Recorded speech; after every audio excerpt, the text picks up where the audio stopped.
नमस्कार, प्रस्तुत है अब तक के मुख्य समाचार।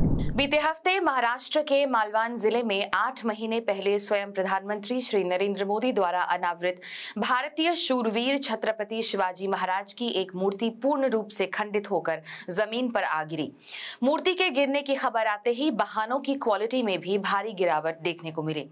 सवाल उठा, किसने बनाया ये हसीन मुजस्समा? तो उधार के मुख्यमंत्री श्री शिंदे का बयान आया कि तेज हवाओं की वजह से मूर्ति गिरी है। सूत्रों के अनुसार भाजपा द्वारा पहली बार पंडित जवाहरलाल नेहरू पर मूर्ति गिराने के लिए नैसर्गिक हवाओं के भेजने का आरोप न लगाने से भारतीय राजनीति में पिछले दशक का सबसे बड़ा और महत्वपूर्ण रिकॉर्ड स्थापित हुआ है।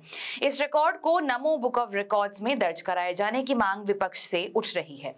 बताया जा रहा है कि नई नवेली सांसद बनी एक अभिनेत्री ने इसका इल्जाम चाइना और अमेरिका से आई हवाओं पर लगाना चाहा, मगर उनकी जबान पार्टी आलाकमान द्वारा फिलहाल छोटी कर दी गई है। सुश्री अभिनेत्री की तकलीफें इस हफ्ते थोड़ी और बढ़ती नजर आई। बेनामी फरमान से फटकार खाने के बाद सुश्री अभिनेत्री विभिन्न गोदी मीडिया चैनलों पर 10 फिल्में फ्लॉप होने के बाद 11वीं फिल्म प्रमोट करती नजर आई। सूत्रों के अनुसार फिल्म के साथ साथ सुश्री अभिनेत्री ने व्हाट्सएप यूनिवर्सिटी के डिग्री की भी नुमाइश की।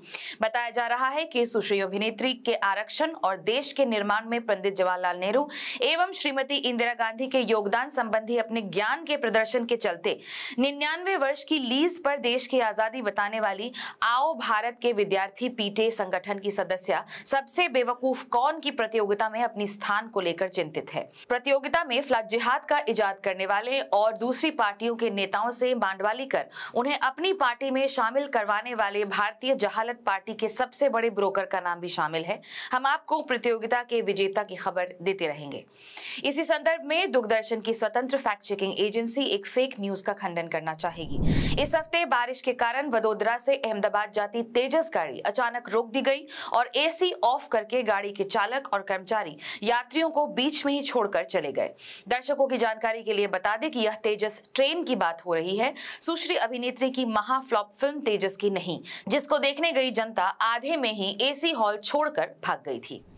कोलकाता में एक डॉक्टर के साथ हुए बलात्कार की घटना के बाद भारत में अलग अलग प्रदेशों में 20 दिन में लगभग 50 और बलात्कारों की घटनाएं दर्ज हुई, मगर ज्यादातर दलित महिलाओं के साथ हुई इन घटनाओं का सवर्ण आउटरीच के एस्थेटिक्स में फिट न बैठ पाने के कारण अधिकांश खबरें सूचना जगत से गायब रहीं।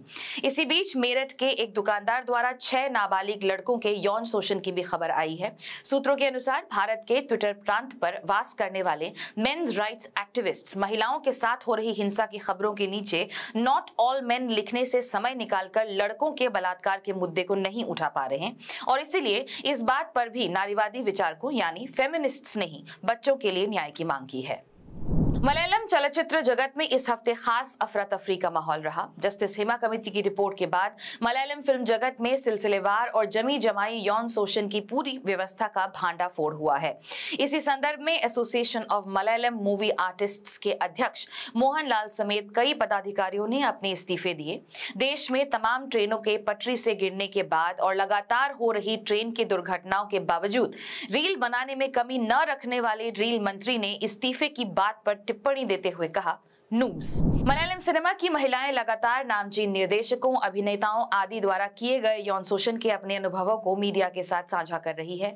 देखना बाकी है कि जिस देश में मौजूदा सांसदों और विधायकों में से 151 पर यौन हिंसा एवं बलात्कार के अभियोग दर्ज है, वहां बॉलीवुड की महिलाओं को कहां तक इंसाफ मिल पाएगा? हम आपको जानकारी देते रहेंगे।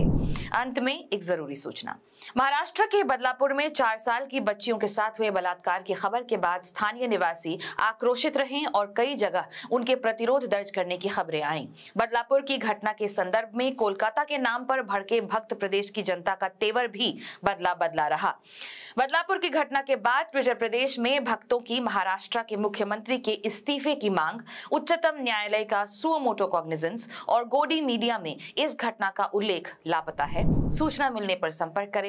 गुमशुदा तलाश केंद्र, नई कोतवाली, दरियागंज, नई दिल्ली 110002। समाचार समाप्त हुए। नमस्कार।